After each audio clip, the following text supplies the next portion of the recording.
sponsored by Corpus Christi Parish, called the John Courtney Murray Lecture Series. Had a lot of interesting people and come and speak, and interesting topics. Well, our speaker this time is Joan Marie Smith. She is a sister, Catholic nun who teaches at the Methodist Seminary. I first met her in New York in the late 60s. And she's a brilliant woman, and I'm sure she will have some provocative things to say about the topic of women in society and church. I think she will allude to some of the current situations and problem areas and so on. So I'm looking forward to hearing her, and she'll be right in this room Sunday evening at 7:30. Women in Society and Church, this Sunday at 7:30. So I'd appreciate a little boost with this. I think the topic is really important, and I hope that we have a good turnout for that. Then other business we have is people last week didn't sign this little thing of the registration form for this course, and you'd like to do that. I think we have some in the back, and that would help us, especially if you want to be on our mailing list to find out about the various programs we have. That would be a good thing to sign up, and that way we'll sort of assembling a master list, so all of the programs that we have we can mail out to people and let you know what's going on with them. Well, we've been going at this business of trying to understand Jesus Christ better. And we're going to be talking in future weeks about Christ and the question of salvation, and then Christ and the whole idea of resurrection, and then Christ and liberation. And tonight we're looking at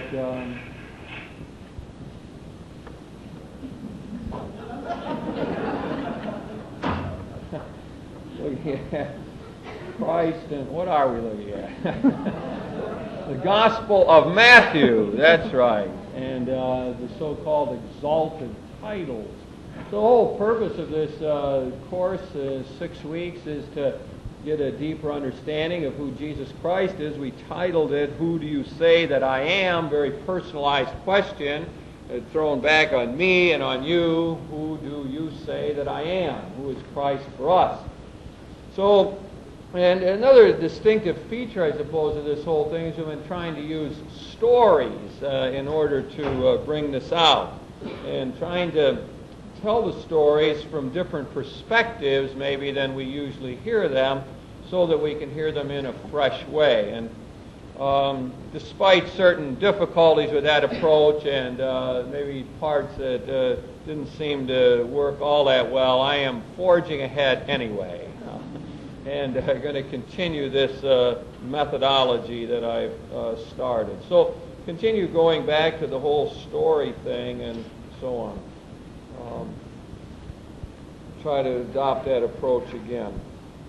Okay, now we start out here and try to give us a little bit of setting here. We're in Matthew's Gospel. And we're going to have Matthew speak to us first and tell us one of his stories. But first, it probably would be good to locate him a bit. This fellow Matthew is writing his gospel, we think, between the years 85 and 90. And he's doing this in perhaps Antioch of Syria.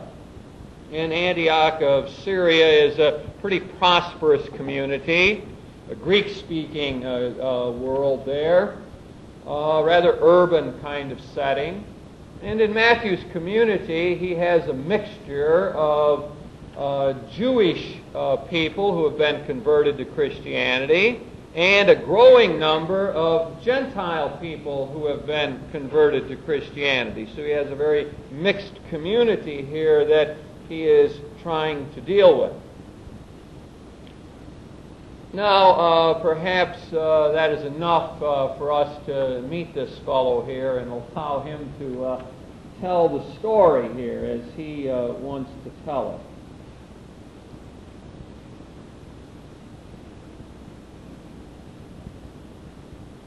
Well, what I want to do is to try to talk a bit about parts of the gospel that I wrote, and tell you one of the stories that I wrote down in there. I first came across this story when I was reading through the gospel that Mark wrote in another community. And when I heard this story, it really fascinated me.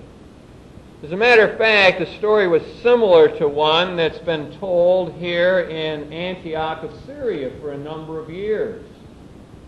And it's has become sort of a familiar story as Mark told it. It was about Jesus goes off to this other place here in Tyre and Sidon area, and this Canaanite woman comes up to him, a Syro-Phoenician really, a Greek woman, comes up and wants to have him cure her daughter, and Jesus banters with her a little bit and finally ends up working this cure for this woman. Well, I saw that story and it just hit me. You know, it really sounded terrific to me, and I could see how it could fit right into my gospel as I was writing it. In fact, I had it located right in about chapter 15 right away, the way I had it figured there. And it was I could see more in the story right away than my friend Mark had put in it originally. Could tell that it was going to work for me. Well, let me tell you how I imagined that scene myself as before I got around to writing this thing down. And the way it just sort of flashed in my mind how we might be able to talk about this whole thing. So here's Jesus and with his disciples, and they are working like crazy. I mean, they are involved in the ministry. Jesus out there preaching about every day. And he's curing people. They're coming to him all the time. He's just pulled and torn by people. He can't get away from them. So finally, he and his disciples say, we got to take off a little time. Disciples tell him, we need a little vacation here. So he figures we got to get out of this whole area here, and we'll take off to the north there. Our little vacation time up in the Tyre and Sidon area. So they get their vacation, take off up there, and they're relaxing a bit, needed after all this tough ministry. And while they're trying to do a little relaxing, here comes this Canaanite woman, non-Jewish woman. And she sort of breaks right in on their little bit of recreation. You know, and she comes up and just bold as can be, says, "Lord, Son of David, have pity on me. My daughter's terribly troubled by a demon." Well, there they are, trying to relax and get away from people who've been wanting them to cure them all the time and preach. And here's this woman bugging them. Well, Jesus, he doesn't say a word. Oh, he didn't respond at all. Now, this is really unusual for him because usually when people come up to him, he's very responsive. But in this situation, he just practically ignores her. Very unusual behavior for him. And it seems like the disciples really wanted to get rid of her because this is vacation time, taking off from the ministry. And so they tell Jesus to get rid of this woman because they're tired of her bugging them, and she's so pushy and keeps throwing herself. And in fact, she's shouting this out. Doesn't just calmly come up and say, "Hey, I got troubles with my daughter. Help her out." She's shouting at them. And so the disciples say, "Get rid of her. You know, we got to have our time alone here." And so it looks like they sort of won their point with Jesus because the next thing he finally does say something to the woman. It looks like he's agreeing with them, and he says to her, "My mission is only to the lost sheep of the house of Israel." Well, I guess he really straightened her out there. I can almost sort of see Peter saying, "Right on, Lord, get rid of her," you know. don't need her. We got our work cut out for us just preaching to Jews. Oh, we got to cover the whole of the Jewish countryside. Here we are in other territory. We don't need to be dealing with her. Mission is to the Jews. And but this woman is not to be put off. I mean, you'd think she'd get the hint, wouldn't you? Hey, woman, we're not dealing with you. Our ministry is the Jews. Here's this Gentile woman, Canaanite, but she pushes right into the group before she's out there. Now she comes right through the disciples, comes right up in front of Jesus, and falls down on her knees. Oh, and now she's really, pouring her soul out to her, to the Lord. And she says that she's sort of feeling desperate now. And she says that, Lord, she wants this cure for her daughter. Well, Jesus at that point says to her, again, very uncharacteristically, it's not right to take the food from the sons and daughters and throw it to the house dogs. Well, the disciples saying, boy, that ought to really get her, that ought to get rid of her. That's what she deserves here. It's a well-deserved put-down for this Gentile woman who shouldn't be talking to us Jewish men in public anyway. And she's so pushy and comes in here, she deserves that put-down. It's just the Lord Master's handling her right here. It's not right to throw the food from the table here to the house dogs. But the woman has a strange reaction. She doesn't seem to hear it as a put-down. She seems to hear it as an invitation to banter with him a little bit. She hears it as an opportunity to enter into some further sort of kidding or dialogue here. And so she comes right back with a sharp statement. She says, even the dogs eat the scraps from their master's tables. Oh, sharp response. This woman is not to be put off. In fact, sounds like she's sort of enjoying this banter with the Lord. Well, the disciples don't know what to make of this at all. I mean, this is just too much now. She's been put down 3 times. She keeps coming back, and in fact, she comes back with a smart remark. But Jesus doesn't seem to hear it that way. Not at all. He seems to be struck positively about it. In fact, on his face, you see this sort of interest.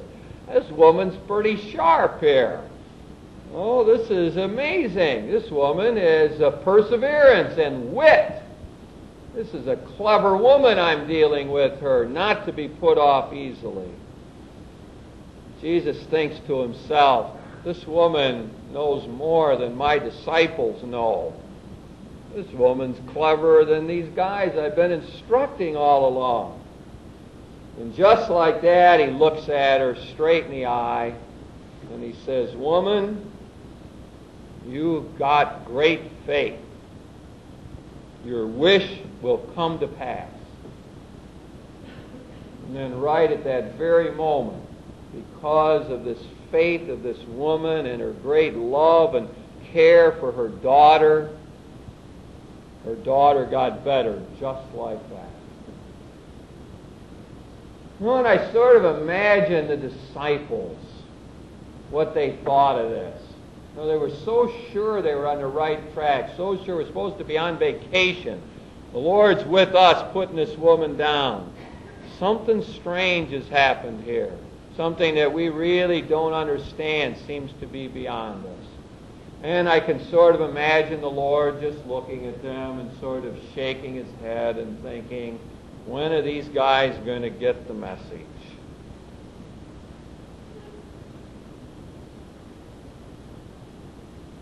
Well, let's do a little analysis of that now and see what we have here. I was trying to point out, Matthew really grabbed onto the story. In fact, when you read Matthew's Gospel, you see that version. Remember he said he had Mark's Gospel, he had read that. Well, he clearly changed certain things in that story, because if you go and look at Mark's version of this whole thing, in chapter 7, verse 24 to 30, you see that indeed Matthew has put some subtle changes into it. One of the clear things is he calls the woman a Canaanite instead of a Syro-Phoenician, which seems to highlight the fact that she was non-Jewish. That's the Canaanites, remember, were the people in the Promised Land when the Jews came in, and they had to battle them to get the Promised Land. So the Canaanites was sort of a put-down word almost, the former enemies and so on. That's one change. But one of the most interesting things is the change of what the woman says. Because in Matthew's Gospel, when she first addresses Jesus, she calls him the Son of David. We're going to have to go back to that, but that is interesting. In Mark's Gospel, she doesn't say that. But when Matthew rewrote the story for his own Gospel in chapter 15, he has the woman address Jesus as the Son of David. Now what's also interesting, remember Matthew said that, boy, when he heard that story, it just struck him right where it would fit in his Gospel. And as a matter of fact, it appears as though for Matthew this was a crucial key story. In Mark, it's sort of just in there with all the other miracles. But in Matthew, it's special. All you got to do is look at the preceding chapters and what follows to get a feel for that if you read through the Gospel. Because right before that, you get the story of Peter, who's out walking on the water to Jesus and loses his faith and sinks right down. Here's the key disciple in the moment of when he's sort of tested, he sinks. Then right after that, you've got the story of the Pharisees, who are all upset because Jesus' disciples don't wash their hands before they eat. Then comes the story of this woman, Canaanite woman, whose faith is just tremendous and perfect and persevering, deep.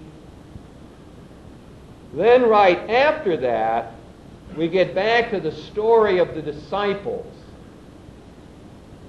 Now get this. The next story comes is the feeding of the 4,000. Well, what's interesting about that is that just right previously, Jesus had fed 5,000. So he had the 5,000 people fed. And he had no trouble doing that. Now in this right the next thing after this woman's faith, we've got the same situation. They're out there now with a mere 4,000 people. And Jesus got these few loaves and fishes. And what do the disciples say? What can we possibly do with this crowd? Now you got to remember, it's one chapter or so before that he just fed 5,000 people. All this bread. Now he's got 4,000 there. The disciples can't figure out what to do about it. How are we going to feed this big throng of people? When 1 week before they'd seen him feed 5,000. Well, you see when Matthew, the way I'm constructing this is, the reason he latched on to Mark's story and why it struck him so well is because it allowed him to make a crucial point for his community. In fact, it seems clear that for Matthew, this Gentile woman is the finest example of faith that we're going to find in this gospel. And it's all highlighted by the fact that on either side of this story, you've got this tremendous lack of faith among his inner circle, among the Jewish leaders, and among his own disciples who have just witnessed a similar miracle. When you're reading along in the gospel and you're attentive to this kind of thing, it just sort of jumps out of you. 5,000, all this bread, and all this woman wants is a few crumbs. A few crumbs are enough for her. Well, she will persevere despite the fact the disciples are trying to get rid of her. Well, it does seem as Matthew's way of highlighting something for his community. Do you remember what I told you his community was like? It was a mixture of Jewish Christians and Gentile Christians, and a growing number of Gentile Christians. And so in the story, he's got something for both, in a way. Surely when the Gentiles heard that story in his community, they were saying, hey, nice work. One of us came through. You know, you can just imagine them hearing this story. One of us, boy, that's us. We're faithful like the Gentile woman. On the other hand, the words he puts on her lips are totally unexpected, totally uncharacteristic. Here's a Gentile woman who addresses Jesus, first time he comes to her territory, as Son of David. Uses that messianic title, something that Jews would be steeped in. In fact, I can imagine the disciples, when they heard that, saying, well, where does she get that bit? How can she know all about this Son of David business? And in that way, it seems that what Matthew was after in his gospel was really to show continuity for his community. In Matthew's gospel, you have the feeling here's a guy wrestling with a tough problem. In other words, how is he going to keep the Jews happy, and how is he going to keep the Gentiles happy? More than that, he's living in a period of great complexity and difficulty. Jerusalem had just been destroyed in the year 70. The world, as they knew it, was sort of breaking down. He's got this problem of this great change in his own community, and he's got to try to preserve for them a sense of continuity, of tradition, of keeping the flow going. He's got to help them to go back and have a sense of their roots if they're going to function effectively in the year 85 in Antioch of Syria. And so, as he does throughout his gospel, this word Son of David is put on the lips of those people who are seeking the cures and the people who are the outcasts. When you read Matthew's gospel, look for that. The people who say it very often are the outcasts, marginalized people, and especially those who know they need help, know that somehow they want something from the Lord, usually a cure. Now, when he uses that term, and we read it in the gospel, you have to some sense that David, for the Jews, was the ideal king. Remember, he lived about the year 1000. We're going to have a reason, I think, to talk about him in the future. Yeah, we're going to talk about him in one of the further stories here. So we keep this in mind. But he's the ideal king because he helped unify the country, because he kept away the external threats, brought a measure of peace to his people. And you remember the prophet Nathan talked to him and said that he would have, his dynasty would last forever. They'd have an eternal kind of reign. And as troubles came and as the whole thing broke down for them, the Jewish people would always return to that idea of this great ideal king who would come and save them one day.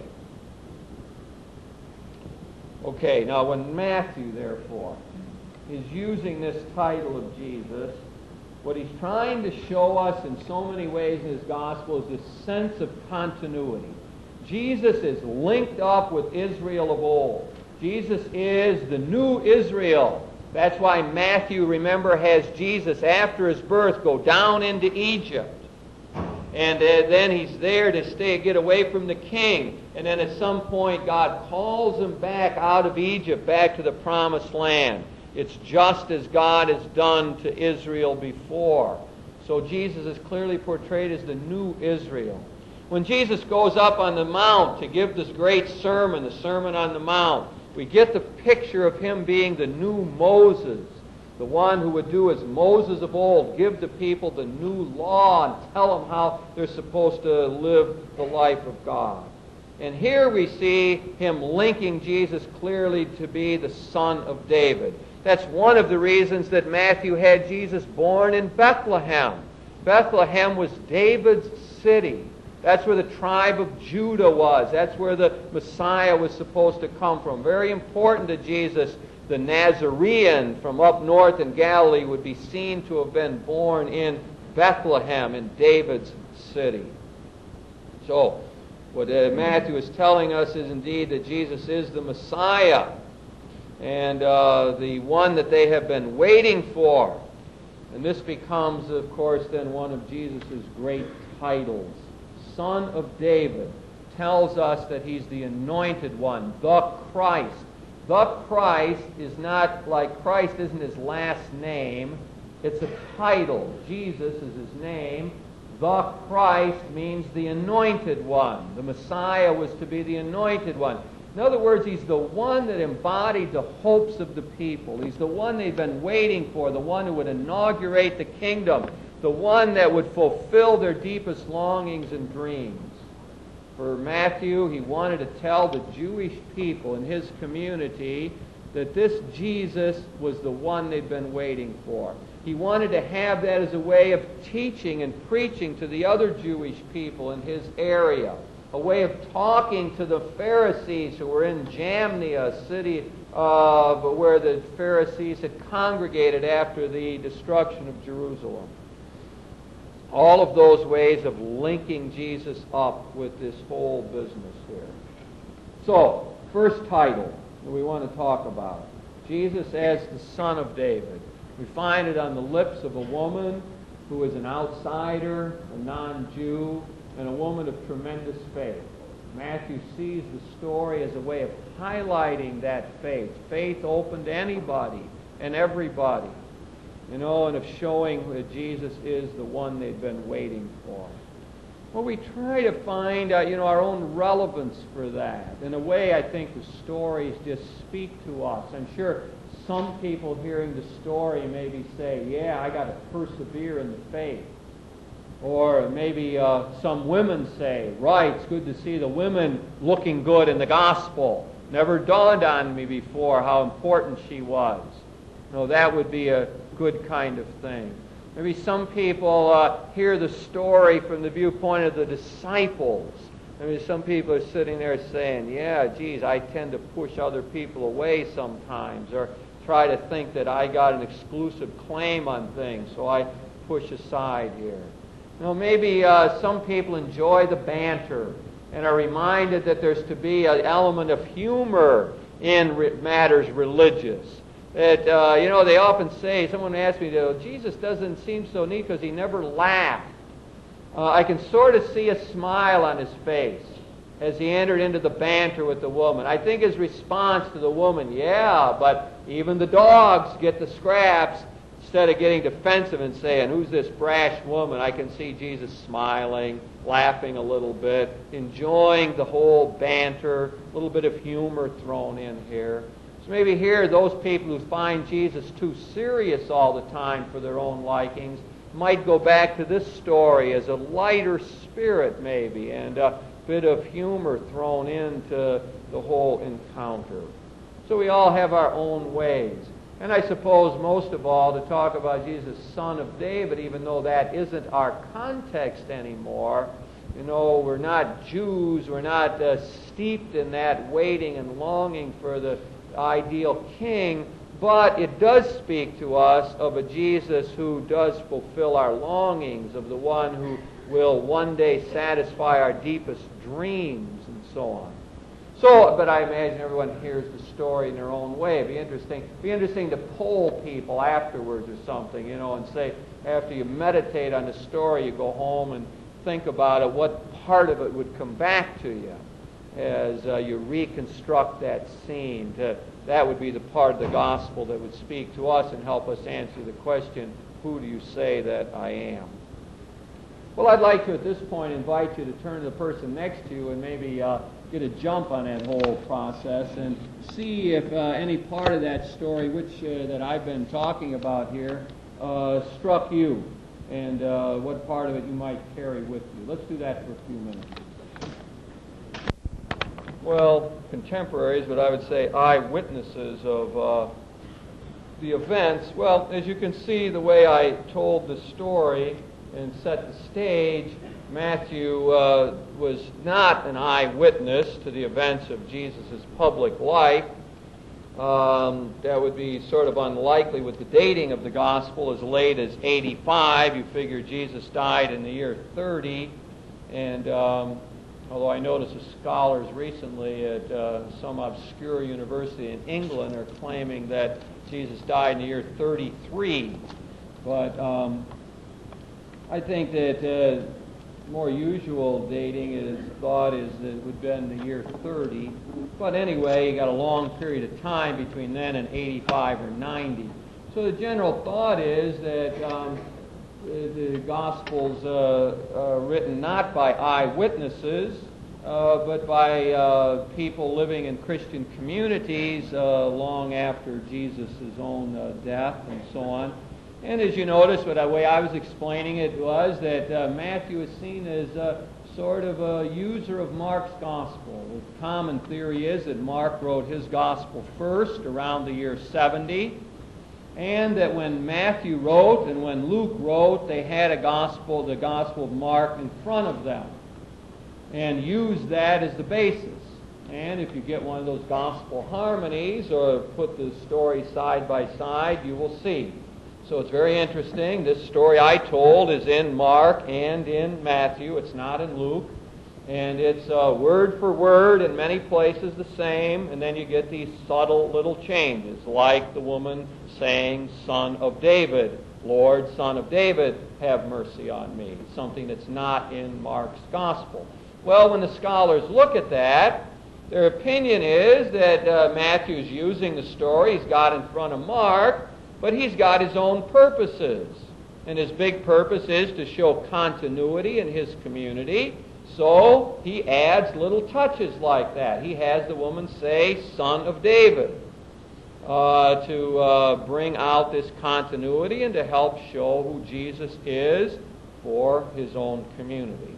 So that's an important premise to the whole use of Matthew's Gospel. So as I tried to reconstruct the story, we think it's written 85 to 90 in Syria of Antioch, a mixed community, Jews and Gentile converts to Christianity, and probably some strife between the Jews and the Gentiles. Rather nice urban community and somewhat prosperous, Greek-speaking, and so on. You get little indications of that, like in Luke's Gospel it says, "Blessed are the poor." In Matthew's Gospel it says, "Blessed are the poor in spirit." Probably one of his attempts to reach his own more prosperous community here. Anyway, that's an important question, James. Has anybody else got a question before we move on to another title? Yeah, Pam. In the listings, because generally it was said there was the fragment from a fellow by the name of Papias that wrote in the 2nd century, who said then that Matthew's Gospel was the first one written. And that's caused scholars all kind of problems. That was the received wisdom for many centuries, up until 18th, 19th century, that this Papias fellow knew what he was talking about, and was accepted, and that's why the general listing was Matthew, Mark, Luke, and John. However, as the modern scholars begin to look at it, then it doesn't seem to make sense in terms of their literary analyses of the Gospels. It just seems clear that Mark wrote first for a lot of different reasons. That leaves them with the problem of what was Papias talking about. What was that existed there in the 40s or thereabouts before Mark wrote his Gospel? And you got a lot of theories of that and no satisfactory ones. One is that there was an Aramaic Matthew that existed early, a sort of shortened kind of gospel that we don't have anymore. That's one theory. See, Matthew's got all the Gospels are written in Greek, and that perhaps Papias knew of an Aramaic gospel that we don't have anymore.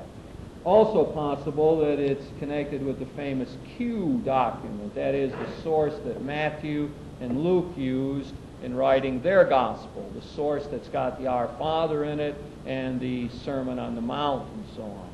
That's material that's in Luke and Matthew, but not in Mark. So you got to figure out where that came from. And especially when it's word for word the same again. So one of the premises of all the scholars is you can't have something repeated for 50 years and come out word for word the same unless you got a written source. I mean, we all know that. You tell something here, ask people to repeat 5 minutes after the class what was said, and it won't come out word for word. In fact, yeah. We're having a test after this class. I have to find this out. Anyway, so that's what makes them think there's got to be a written source when you got word for word the same in the Gospels. And Matthew and Luke got certain things word for word, and there's figures in other sources. So maybe Papias was referring to this Q document. So there's a lot of different theories of that. And I don't think anyone that's sort of taken over generally accepted it. Yes? Yeah, correct. But you take that title, Jesus, Son of David, and to sort of answer a problem you brought up last week, that Jesus comes from Judea according to the eternal From the house of David, yeah. Surely, yeah, I mean, I think that Matthew has built a great consistency into his story. Yes, I think that he has insisted that Jesus be born in Bethlehem. He has the importance of this lineage through Joseph to be his father of the house of David, the tribe of Judah. And I think all the way through we find the Son of David term used. Clearly, when you ask Matthew, who is Jesus for you, one of his clear answers is, he's the Messiah. He's the Son of David. He's the Christ. He's the one we've been waiting for all these years.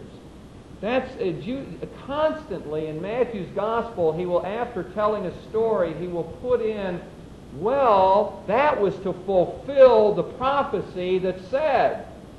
And sometimes he's so insistent on doing that, he changes the prophecy. That's he will change the prophecy around so that it will come out clearly. I mean, obviously, change it to away from what it was really written down in the Hebrew Scriptures to show that. So he's big on showing fulfillment. That's what really counts to him. And all the way through, that's who Jesus is, the fulfillment of the dreams of the Jews. Yeah, I think it is consistent. Yeah. I guess I'm not really sure I understand how these Gospels got written. Were any of them eyewitness accounts?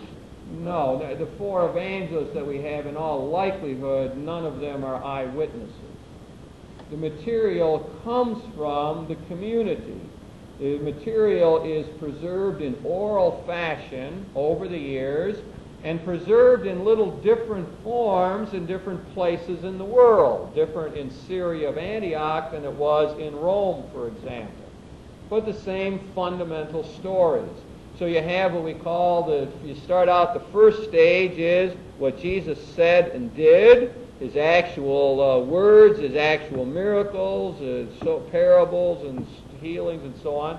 Then you've got a long oral period from the year 30 to approximately the year 70 in which the sayings and deeds of Jesus are talked about, celebrated in the liturgy, used as material to preach about, to try to get converts and so on. And during that oral period, as we would expect in a very oral culture, that material began to take form. So that every time Peter preached, it began to look sort of the same. And the material starting out, especially with the story of the crucifixion and death, which was the first block of material that's just solid and set and so on, that gets used. And these blocks of material, therefore, are available. And finally, in the year 70, this is around the destruction of Jerusalem, which is the key event in that first century in secular history, which perhaps is what geared them to want to write. In other words, you've got to ask yourself why they didn't write up till then. And one of the reasons they didn't write up till then is because many of them were expecting the end of the world to come soon. So there was no need to write. Then you got to ask, why did they start to write? And I would say at least two reasons. One is that they began to think the world wasn't going to end soon. And secondly, that the destruction of Jerusalem occurred, which really shook them up. I mean, it would be hard to imagine what it is in today's world that would be so shaking. You know, maybe the San Francisco earthquake or something like that.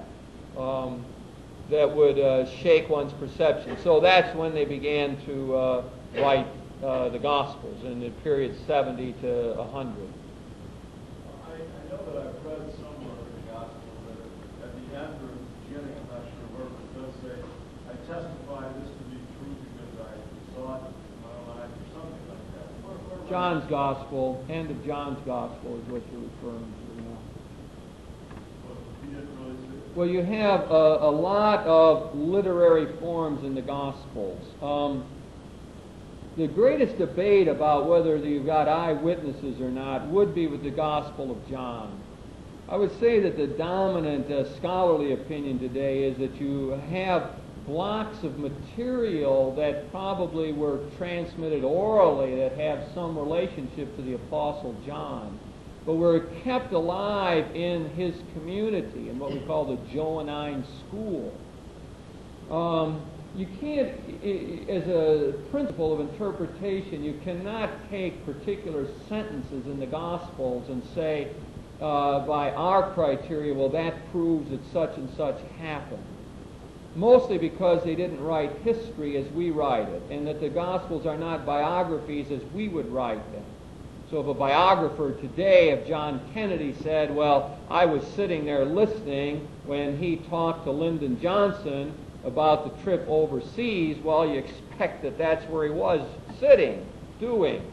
But in the Jewish times, in the first century, well, all the way up till modern times, people didn't write history like that.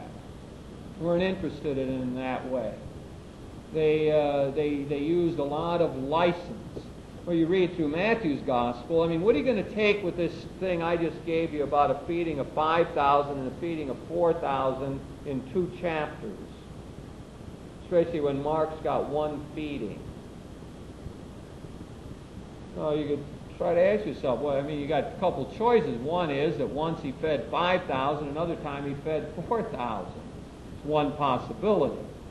Another possibility is that there was one major feeding that Jesus had and that Matthew had his reasons for doubling it. Well, when you read Mark's Gospel and you read that he says he cured one blind man and Matthew says he cured 2 blind men, it sort of starts putting you on alert that maybe Matthew was into doubling or something. When you see that kind of thing, that's the kind of thing that scholars notice and have to figure out some hypothesis for explaining it. I'm going to go on at this point, realizing that there are hands up yet and so on. The class is really not one in biblical criticism, but I think the questions are unavoidable, and I don't want that to detract from the major reason for the class, which is to deal with the question, who do you say that I am? And I tried to, I guess, deal with that kind of question in the class on the historical Jesus in relationship to Christ the faith. That is one of the major problems and has to be handled. Incidentally, it makes me stop and think that these classes are on tape and available in our marvelous lending library over at the ARC, or Interfaith Center, where we have a fine collection of books now and many tapes, including things like the Hans Kung lecture and the Murray lectures and these kind of lectures. So people have a great crush of interest in the first class in this series, so get over there and get your tapes, all for free. Let's go on here and try to deal with this. We're going to because I answered questions long, it'll be a little longer before we get the break, but hang on. Okay, now we got our bit again, trying to look at a story from a different direction. Now this time, we are going to look at Matthew 12, 1 to 8, from the eyes of a Pharisee. Okay, get into my Pharisee outlook. One thing you got to remember is that there were good Pharisees around. So I'm getting into a good Pharisee role.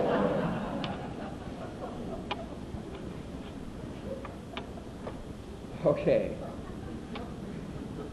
I've got serious now. Because Pharisees were very serious people. Very serious. They did not laugh a lot. Okay. I want to tell you about a strange incident that happened not long ago. Quite recently, as a matter of fact. And it really has shaken me up a great deal. Well, we were out for a walk. Mind you, a very short walk because it was the Sabbath, and we don't walk many paces on the Sabbath, as you know. Very short strolls, but we were out, a group of us Pharisees. And we were talking about the things of God, as we always do. That's the only kind of conversation we really enjoy, is talking about a short walk, because it was the Sabbath, and we don't walk many paces on the Sabbath, as you know. Very short strolls, but we were out, a group of us Pharisees. And we were talking about the things of God, as we always do. That's the only kind of conversation we really enjoy, is talking about God, Yahweh, and all the wonderful things He does for us. We Pharisees sort of hang together. You know, there's only about 6,000 of us in this whole country. 6,000 of us lay people who are interested in God and religion. So, and we're trying to talk about how we're going to spread our great love for God to the other lay people. You know, those priests don't help much, if you want to know the truth. Those Sadducees. They're too tight with the Romans. Sometimes I think all they got is political things on their head. But they're also too rigid, those people. They just believe in the Torah, the Pentateuch, the written word. They don't have any sense of tradition. Oral tradition, those people don't have any of that. That's why they can't talk to the lay people, like us. That's why we got us Pharisees, because we believe in angels and stories about God and the resurrection. We believe in the resurrection, not the Sadducees. So we're really feeling isolated a lot. I guess we do hang together quite a bit. And there's really so much laxity around. What we want to do is spread this business about Yahweh's love to all the lay people. Lay people, that's where it's at. Well, that's where the action is. Well, we're out for this short stroll. And we spotted this fellow Jesus walking along with his disciples. Well, there's a motley crew, I want to tell you. You got some of these fishermen from Galilee, and I mean, they are rough. You should hear them talk. He's even got a tax collector in that group. And to top it off, you're not going to believe this, he's supposed to be such a mild-mannered fellow. He's got one of those zealots in his group. One of those guys who wants to take up the sword against the Romans. Well, that really is a strange gathering. Makes you wonder about a leader like that, who would get these 12 guys around him. Strange group of people. Well, we spotted them walking along. You know, there's something about that Jesus saw. He's an intriguing fellow. He really is. I've heard him talk sometimes. Very sharp mind, that fellow. And, you know, I keep thinking he ought to join up with us. He's a lay person like us. He's interested in helping other lay people. He talks about God a lot like we do. This guy is serious about religion. You think that he would be naturally an ally of ours. In fact, we've been thinking of trying to figure out how to get him into our group. Yeah, he would fit right in with us, lay people, and he wants to touch all the common people just like we do. But the guy seems not to want to join up with us at all. Oh, anyway, we're watching here. They're walking along, and suddenly, it's hard to imagine, but these guys that he's walking with, that's the Sabbath, I remind you, they start picking the grain that's growing there where they're walking. Pick the grain, take it, and they eat it. Well, I don't mind telling you that the people in our group were just plain offended. Imagine crass behavior like that right in front of us, right out in the open. Breaking the Sabbath laws like that. Makes you wonder what kind of a leader Jesus is to have a group like. Now, I mind you, he didn't do it. Not accusing him of breaking the law like that. But there's his disciples doing it. Flagrant violation of the Sabbath laws. Well, we could hardly remain silent in the midst of something like that. You know, we're committed to the law and so on. So we walked right over. We knew it wasn't the disciples, but these ignorant fishermen. You know, we went right up to him. We went right up to Jesus, and we really challenged him. You know, he couldn't have missed seeing him. You know, he said, well, why you let your disciples do that? Break the law right in public. Very offensive stuff. Hurts our sensibility. No. Spoke up right away. You know, boy, he came on so quick, I think he was sort of mad. I had the impression that he was, sort of really upset with us somehow. We're just standing up for the law. He really turned on us, though. You know what he did? He started going back to the Scriptures. God admire a man who will argue like that. Went right back. You know what he told? He went back to 1 Samuel 21, 1-6. Well, you remember that story. Remember the whole bit where Saul had gone a little nutty by that time. And he's chasing David around, jealous as all get out of David. And worried that David's going to take over. And so David's on the lam. He's trying to get away from Saul. And they're out there, a little ways from Jerusalem, and they come upon, they're hungry. They come upon the high priest, Ahimelech. And David says, we're hungry. And Ahimelech says, well, we don't have any money for you. Any food for you. Can't take care of you here. And David said, what about the holy bread? The holy bread, why couldn't we eat that? Well, as you remember the story, and Jesus played this up big, I must say. Played this up really big. Ahimelech, of course, gave him the bread. Well, Jesus makes a big deal out of that and says, well, if Ahimelech, the high priest, could give the food, consecrated food to these people, well, why is feeding people is more important than the laws, then why can't my disciples, I guess, be eating? I guess that's what he meant. A little confusing. One thing I noticed, though, he forgot a little of that story. Hey, remember what Ahimelech said to him? He wouldn't give him the bread right away. He wanted to know, are your soldiers ritually pure or not? They had anything to do with women in the last day? He wouldn't give him the bread till he found out that they had anything to do with women that day. Of course, David told them they hadn't. They're out marching. So that's when he gave them. I noticed Jesus left that out of the story. Very convenient. You notice Ahimelech was big on certain parts of the law anyway. But I guess his point was that if David would do that, break the law like that, then why can't the disciples? I don't know what to think of that. It did make me think, I guess. Then he went on. He goes back to the book of Numbers 28:9. Might have expected that. goes back and starts bid that law, where Yahweh gave the law to Moses about how they're supposed to,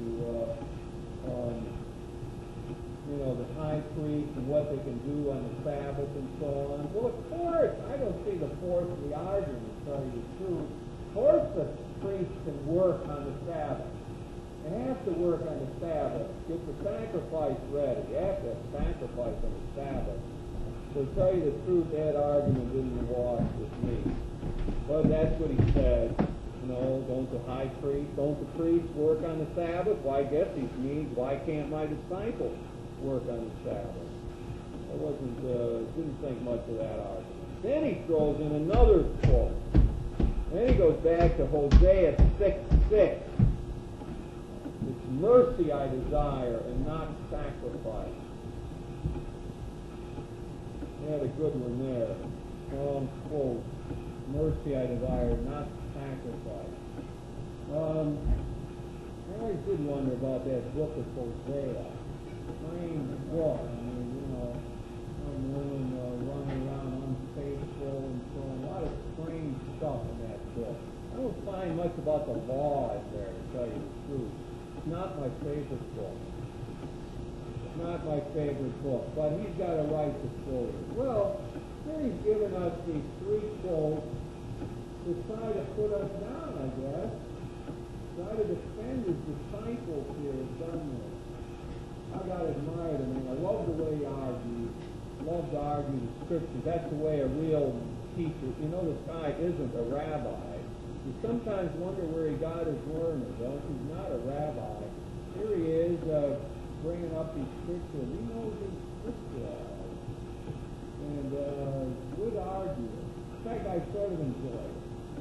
Sort of fun to argue like that. I had a lot of stuff to say back to him.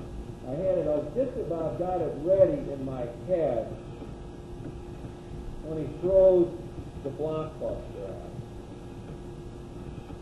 This is too much, I almost hate to repeat it, what he said then. It was fine till that point. And suddenly he looked at it, just like he was going to stare us down. Just like he was going to, this is it. And he looked at us and he said, the Son of Man is Lord of the Sabbath. I knew what he meant. He was calling himself, believe it or not, the Son of Man. And he was saying to us that he's bigger than the Sabbath.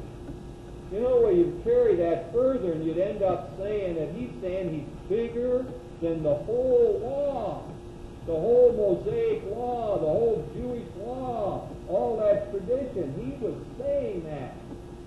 That you follow that out logically, and he was saying he's bigger than the whole thing. Son of Man, he says, is Lord of the Sabbath. When I heard that phrase, Son of Man, well, it comes to our minds naturally when we hear that. Son of Man, flicked in like that with me like a ton of bricks. Daniel 7. Son of Man will come on the clouds of heaven, and he'll be the judge of all the people, and the king that'll rally all the people. Daniel 7, that's what it was. He's calling himself the Son of Man. He's equating himself with that figure from the book of Daniel, the judge of all people. Son of Man, the one who would gather all people at the end time. Now why when I started out I said I was shocked. Can you imagine a Jew, not even a rabbi, talking like that?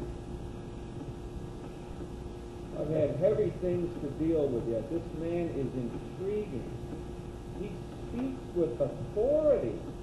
When we argue, we always say, well, Gamaliel says this, and Hillel says that, and I think this.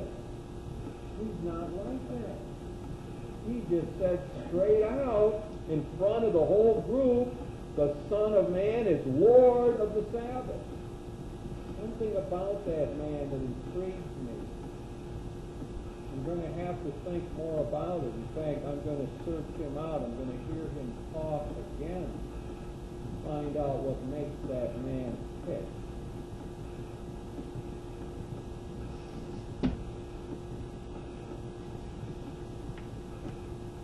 Well, that brings us to this whole Son of Man title. One of the ways of viewing Christology or understanding who Jesus is to look at the title that we find in the New Testament for him.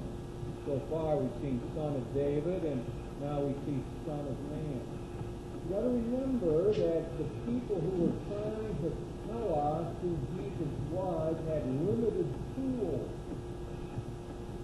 Whenever you got something great you want to tell somebody, you got to figure out what the categories are, what's the language, where do you get your way of talking about it? How are they going to tell people about Jesus? Well, the good Jew would have to go back to his own heritage. And so when they try to figure out who this mysterious person is, this great figure that intrigued them and did all these marvelous things, they're bound to go back and look at their own titles or positions, and that's why they come up with things like the Son of Man.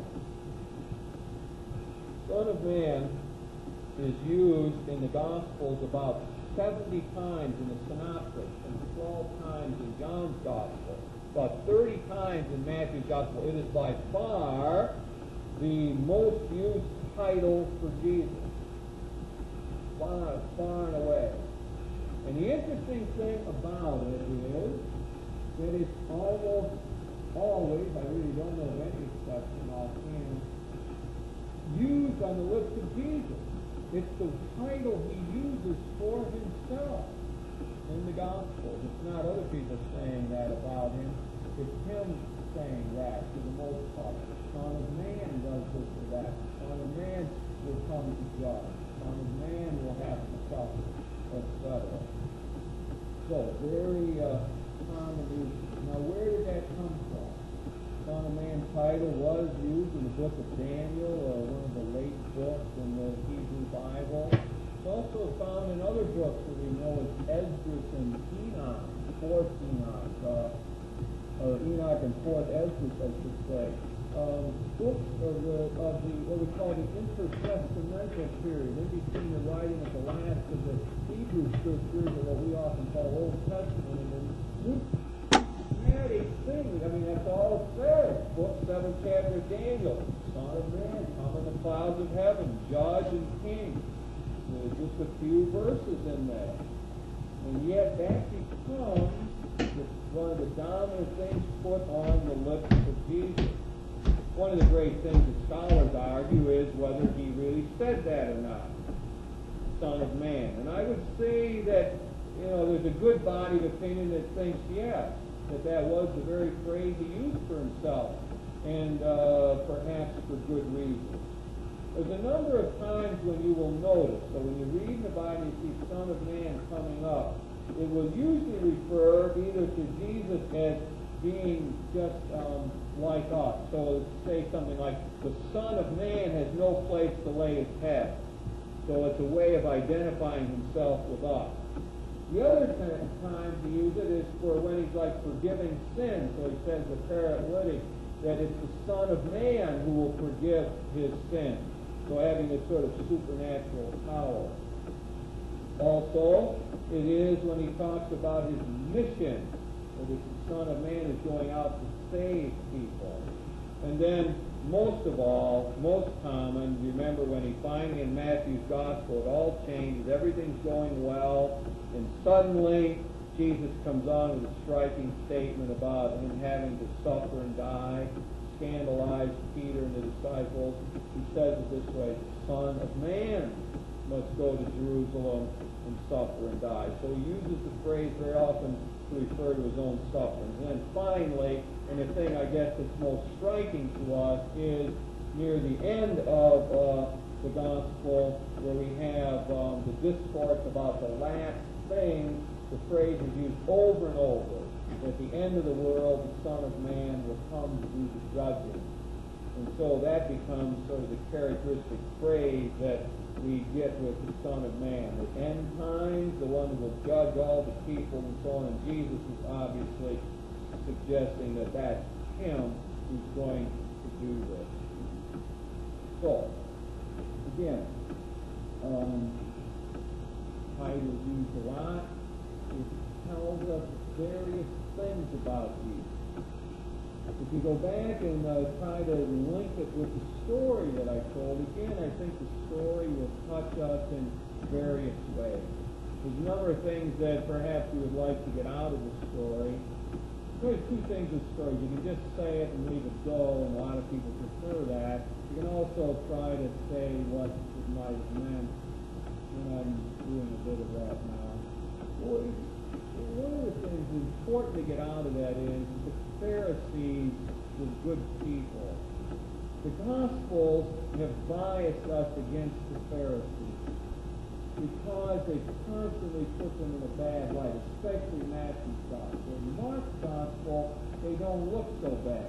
Again, you can often see where Mark will make it an honest statement. The Pharisees come up to ask Jesus a question, and that's fine. But Matthew, when he tells the same story, he'll say the Pharisees came up in order to trap him.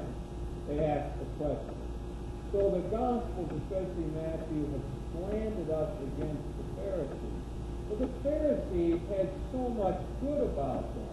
As I tried to tell you in the story, they were the lay people, very religious, interested in the common people. In fact, I think if any such group that Jesus would have joined up with, it certainly wouldn't have been the Sadducees, the priests who were collaborators with the Romans. It wouldn't have been the Zealots who wanted to take the sword off. No, it wouldn't have been the scribes so much. But the Pharisees would have been the likely group. Jesus himself, of course, was a lay person, not a priest, and he would have had a natural affinity with them. So that's one thing you might get out of the story. Also, I tried to play up, I guess, the story, the way one can get sort of imprisoned in a world. You know, they would have been really offended, because their whole world was built around the keeping of the law. That's how they lived. That's what was important to them. So if they would see someone not keeping it, that would just tear them apart, or they would think these are really bad people or insensitive people and so on. So I think that would be another thing that one might be able to get out of the story. When we're looking at Jesus, well, I want to save part of this for the next time, but I think we could see Jesus' interplay with them as somehow invitation to them to think more deeply. And so I try to portray a good Pharisee as contemplating this, not just as turning it off, but being intrigued and allowing that maybe to work on his mind and heart a little bit. Well, I think you get a picture of Jesus here then, as I tried to suggest, is one of us, a human being like us, and yet the one who will come to judge the whole world, the one that don't fool around with. The Son of Man is a mysterious figure. It reminds us that who do you say that I am doesn't have one simple answer. If Jesus did use that phrase for himself, probably one of the reasons he did it is precisely because it was so indefinite. He would have said, called himself the Son of David, then they would have wanted to make him the king. Or if he would have called himself the Son of God, then they probably would have really been bent out of shape. But it seems as though if he did indeed use it, it was a very prudent choice, because it would tell people something's going on here, but it would force them to think more deeply about who he really was. Great. Let's take a break and come back and look at another slide. Tonight is an interesting biblical thing on TV, Peter and Paul. Makes me think, yeah. And I think it's on other nights too. right, and Wednesday evening. It'll be interesting to see how Peter is portrayed here. I wonder if they got Jimmy Stewart to do that. Okay. Yeah. Hello?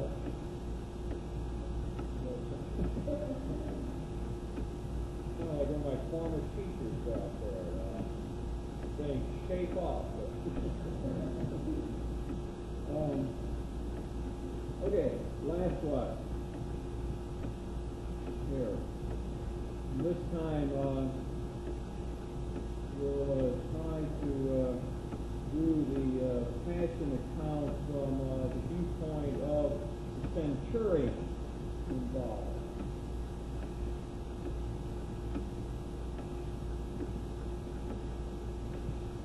Well, I came into the picture on this whole deal when the procurator was trying to get off the hook. I always wondered about that guy. Cool fellow, you know. A lot of us really didn't like serving him. Of course, a man like me of authority, I got 100 soldiers under me, you know, and I know a little bit about how authority works, but I don't like the way this guy manages things at all. But anyway, I got into the picture here when he was trying to weasel out of something. Sort of uncharacteristic for him, but he had this prisoner Jesus who seemed to be making a bigger stir than usual. I didn't know what it was all about. But he called us over and says he wants him stirred. Well, no big deal if that's what he wants. So we got the guys together, the whole cohort there, and started the scourging. I think, to tell you the truth, what he was trying to do was somehow make the crowd that was outside there sympathetic to the guy. They wanted to beat him up a little bit. So they would be sympathetic towards the guy. Let him go.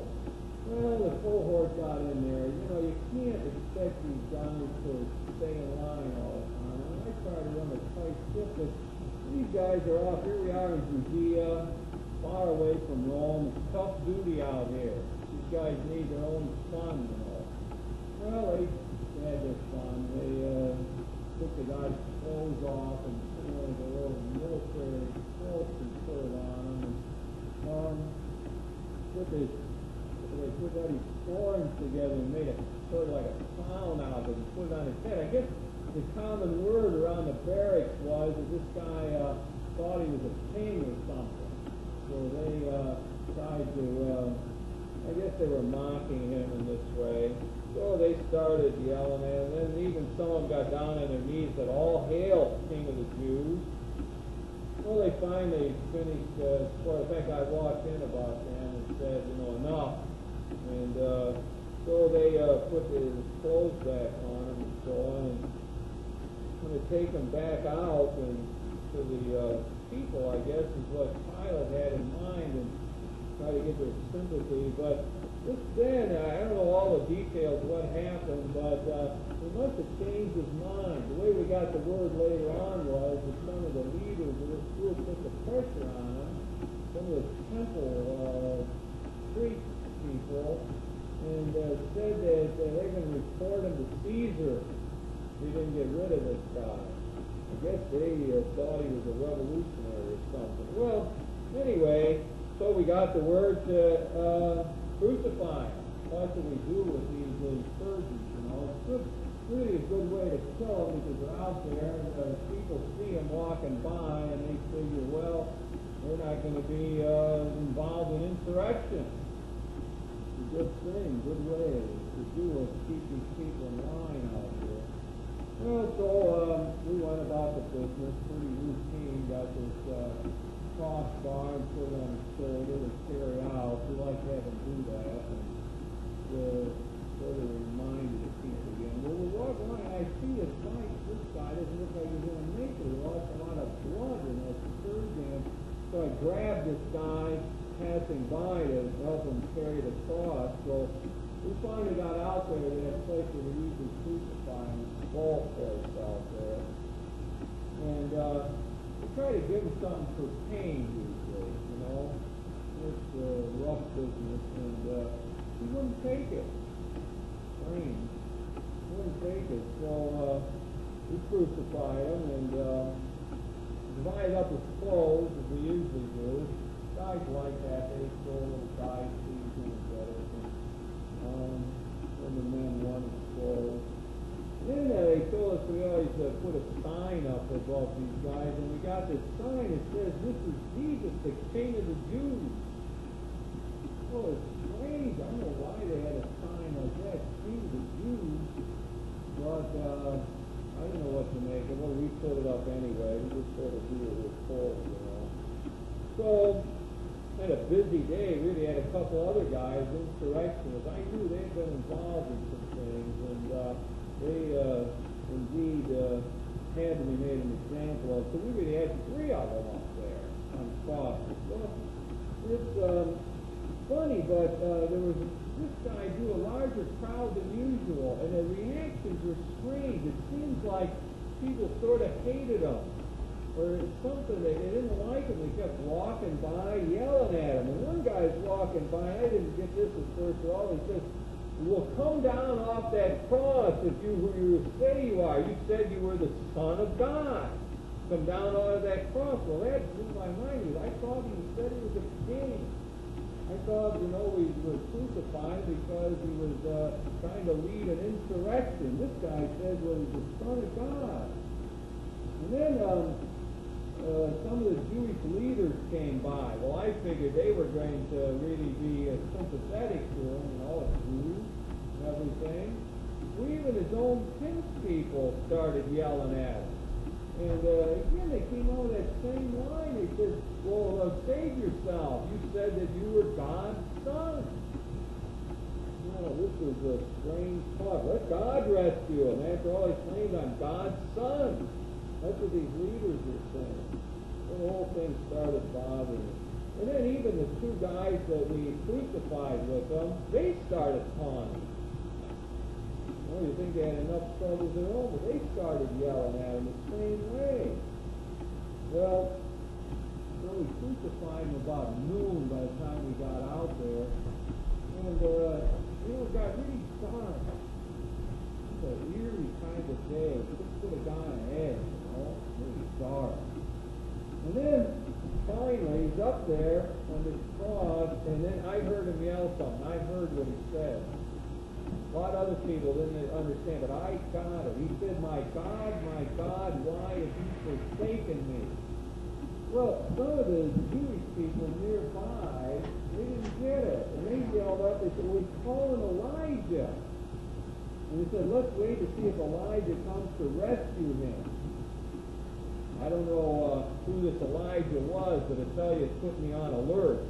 Like, I got the soldiers ready. We figured somebody's coming.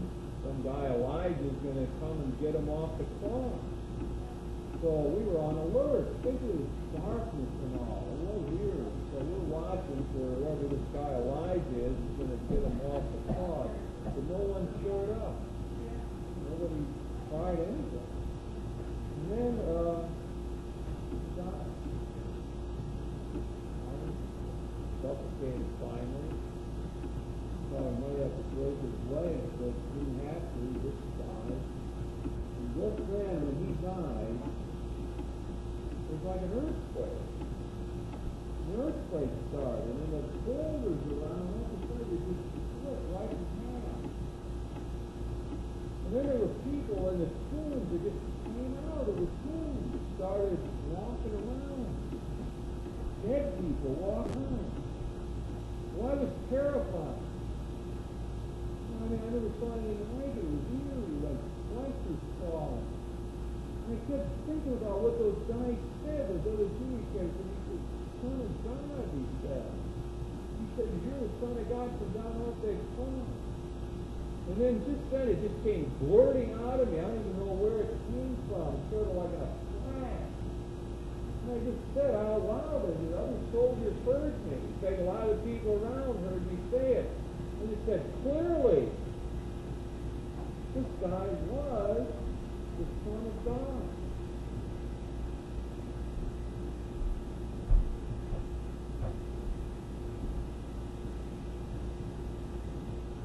It's often said that Matthew's gospel is ironic. There is a lot of irony in the gospel. Well, the irony here is that Matthew, all the way through, is showing us how the disciples don't understand. The inner circle blows it. They leave the cross. They run away.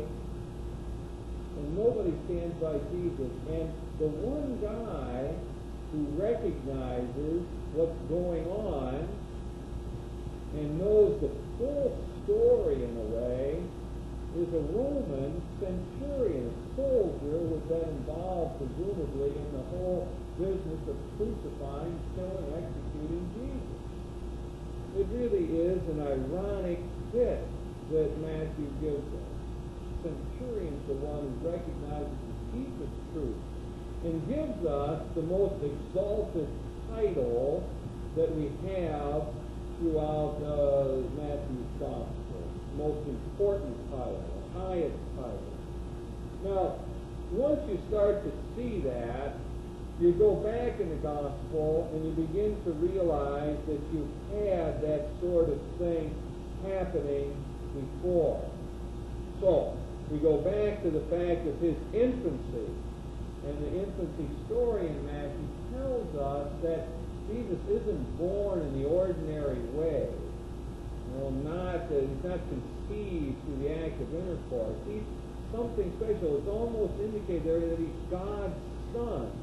Right there at the beginning of the gospel, it talks about him as being Emmanuel, which means God with us. And then at his baptism, the voice comes out of the clouds, "This is my beloved son, listen to him." And then we've got the transfiguration scene again in Matthew's gospel, where God again says that Jesus is his son. And we have in the various parables that Jesus told, for example, the one of the wicked tenants who have to end up killing the owner's son.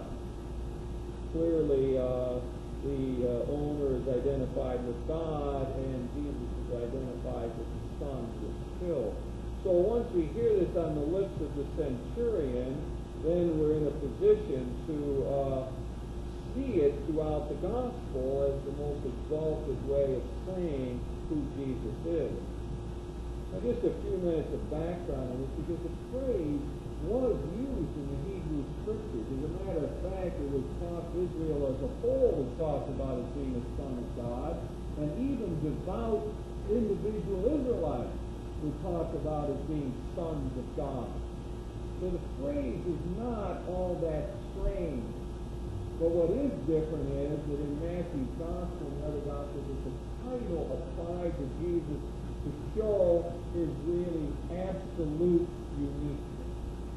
That this is now, Jesus is to be seen as God's emissary. He's the representative of God. He speaks God's truth to us. He's been sent by the Father. He possesses the Spirit. He realizes within himself all that stuff that the sonship of Israel meant. He is now son in this way. He's got an intimate relationship with the Father. He knows the secrets of the Father. He tells the people about the Father. And he makes it possible for all of the other people to be adopted sons and daughters of the Father. So we have here in the Gospel probably the highest way of talking about who Jesus is, the Son of God. Now, one thing that we have to notice about all of the titles about Jesus, this gets just a little sticky, but it has to be said. That is that the titles are functional. That is, they tell us who Jesus is in terms of what he did. It's not trying to answer the question of his metaphysical essence. That kind of question came only later. The Bible wasn't concerned with it. in the 3rd and 4th centuries, Christians began saying, well, if he's the Son of God, where does he fit? Is he one of us, or is he equal with God, or is he less than God, and so on? But that wasn't a question that Matthew was interested in answering. Matthew wanted to tell us who he was in terms of how he functioned, what he did. That's what you notice all the descriptions I gave you. He was God's representative. He knew the secrets and would tell us about them. This is important to understand about the Bible. It is not attempting to answer the kinds of questions that many people have today. Well, if he was Son of God, does that mean he was totally equal with God? They weren't interested in that. The 3rd and 4th century was, and people often are today. The titles in Matthew don't really answer that question for us. What they do, and this is interesting, I think, in terms of looking at Matthew's gospel, this plays off against Mark. What the Gospels, as the 1st century went on, the reflection on who do you say that I am continued. At first it was sort of simple. Well, he's the Son of David, he's the Messiah, he's the Son of Man, the end of the world's coming soon, and he's going to judge us, and so on. He's God's emissary for us, and so on. Okay, we all believe he's been raised to life, he's the Lord, all of that. But as time goes on, they have to keep thinking about this. And through 2,000 years we've been thinking of it. That's what the essence of theology is about. But in the 1st century, what happened in Mark's gospel, the first one written, it's at Jesus' baptism that he is Son of God. That's the first time. Well, when Matthew's writing in 85, 20 some years later, perhaps 15, 20 years later, Matthew pushes that back to his birth. So we begin to see he didn't just become Son of God when he got baptized by John. He was the Son of God even when he was born. And then by the year 95, when John writes, then he tells us at the beginning, he pushes it back even before Jesus' birth and says that in the beginning, the Word was with God. So as they thought about it, they became more convinced of Jesus' origins with God.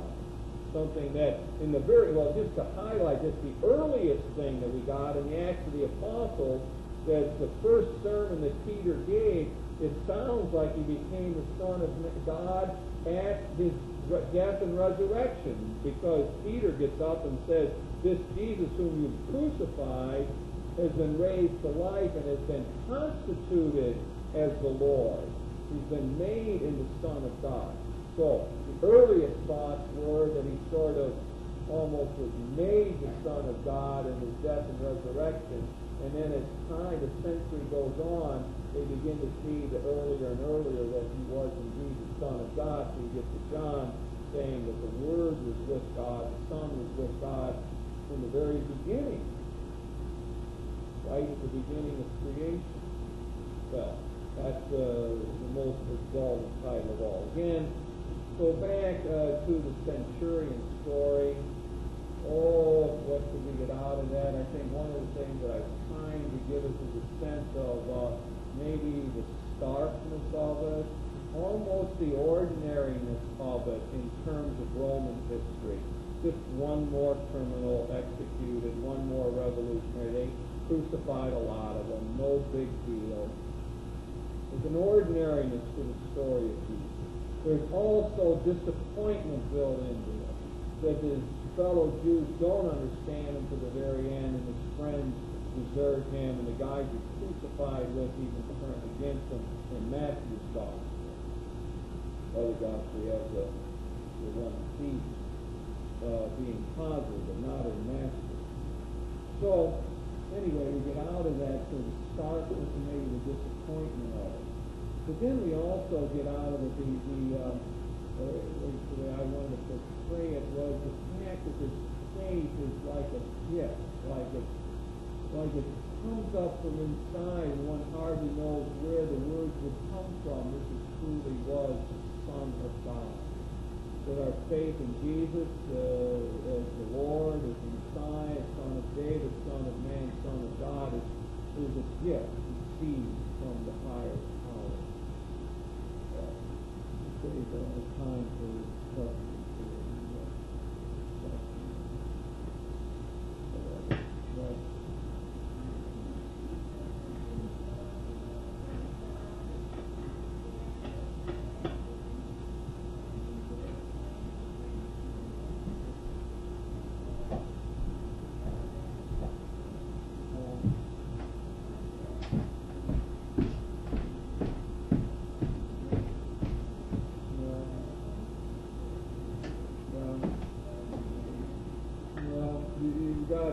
I would probably distinguish out the accounts. First of all, the baptism of the Lord there's no doubt that the baptism of Jesus occurred.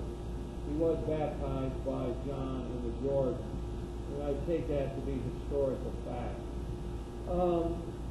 The rest of it, I believe, would be the evangelist's way of interpreting what has happened here. It's their way of telling us the significance of who Jesus was. You notice the voice comes, in the case of you've raised, comes from God. It's a voice from the heavens and not the confession of somebody standing around. I think it's clearly the way the evangelists have of saying that God's approbation is on Jesus, that God was with him, that he's carrying out the mission of the great God. You have to be careful, again, you're back to the historicity question, but you have to account for the unbelief of the disciples throughout.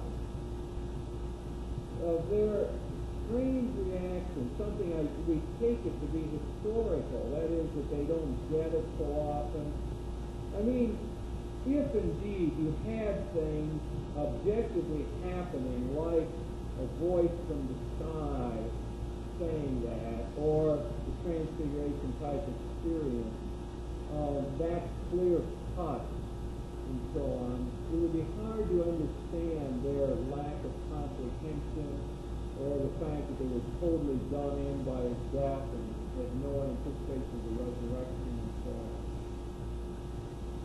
You have to be careful of reading back in. In other words, you've got to remember this. The New Testament is written in the light of the resurrection. It's written by people who have accepted the resurrection, who believe in it, who believe that Jesus is still alive. That's the main perspective from which they wrote. And when they're writing, in other words, they're not objectively telling us what happened at the baptism. Matthew's interested in telling us who Jesus is. He's not a stenographer. He's not an eyewitness.